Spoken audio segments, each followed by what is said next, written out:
painter, photographer, filmmaker, performance and installation artist, sculptor, Sigmar Polke is an artist who defies categorization. With over 200 works and a bewildering array of media, Tate Modern's latest retrospective takes you on a journey through the life and mind of this incredibly versatile artist. The exhibition is called Alibis, and be warned, it is absolutely huge. So in case that all seems just a bit too much, here are the 5 essential things you need to know about Sigmar Polke.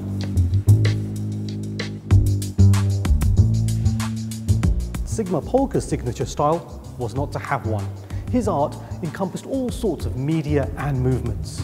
If you find all that overwhelming, that's kind of the point.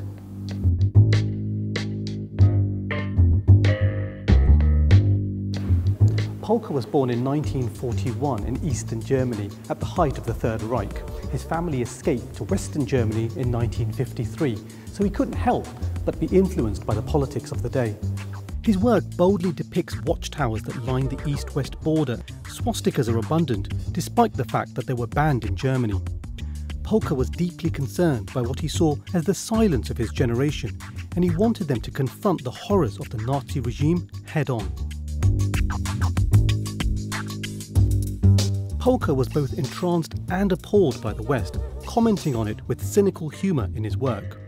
Along with Gerhard Richter, he was one of the founders of a movement called capitalist realism, which was a bit of a play on socialist realism. The movement borrowed from pop art, and it used those kind of techniques to critique both consumerism and capitalism. In the early 60s, Andy Warhol was depicting celebrities such as Marilyn Monroe and Jackie Kennedy.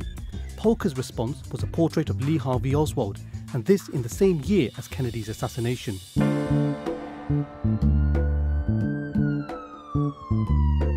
Polke was a bit of a hippie, and he spent the 70s taking quite a large amount of LSD, living in communes, and then travelling the world, taking photographs on his travels, which he then manipulated with chemical stains. Polke said that he learned a great deal from drugs, the most important being that the conventional definition of reality and the idea of normal life mean nothing.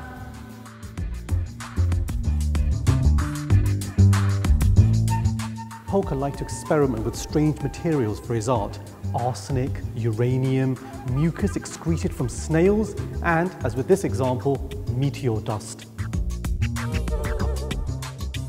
He also liked to use charms to try and free materials from his control, choreographing plumes of smoke from a small oil lamp to make sooty paintings on glass. Polke remained relevant right up to the end of his life, creating works commenting on contemporary politics and constantly developing new techniques. He deserves this much attention because he's an absolutely incredible artist, and the works are so different from each other. And I think his work is inspiring younger artists all the time. The sheer breadth of his creativity is outstanding, and the influence that he had on late 20th century art is hard to overstate. So if you want to see for yourself, Alibis Sigmar Polke is on at Tate Modern until the 8th of February 2015.